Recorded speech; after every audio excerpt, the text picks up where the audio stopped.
Welcome back in this morning. Despite progress made in recent decades, Seattle has a long, complex history with racism. For a generation of black families in the United States, there was once a literal guide to navigating the predominantly white world. In this week's Facing Race, King 5 Sebastian Robertson brings us to the mission to keep the history and lessons of the Green Book alive. With Clifford Holland behind the wheel, they don't make cars nowadays like they used to back in the day. We're on a mission to find an address listed in a book known as the Negro Motorist Green Book.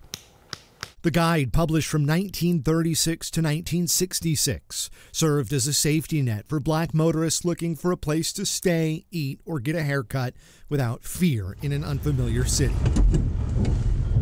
75 years later, the book may be out of print, but some say the lessons and warnings that are in it are as relevant as ever, especially behind the wheel. Seattle was just as segregated as some of these places down south, even though it was kind of swept under the rug and it was kept quiet and things were left out of books. Holland, alongside groups like the Black Heritage Society of Washington State, are working to make sure the lessons from the Green Book are never forgotten. All right, here we go.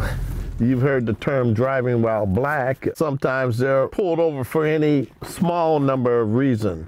And then a lot of times it escalates into a situation where blacks are being forced into a lot of things. On this week's Facing Race, we bring you the stories and the lessons that came from the Green Book. In Seattle, Sebastian Robertson, King 5 News. Thanks to Sebastian for that. You can learn more about the history of the Green Book here in Western Washington tonight at 11, right here on King 5. Stay with us. More to come here on King 5 Mornings.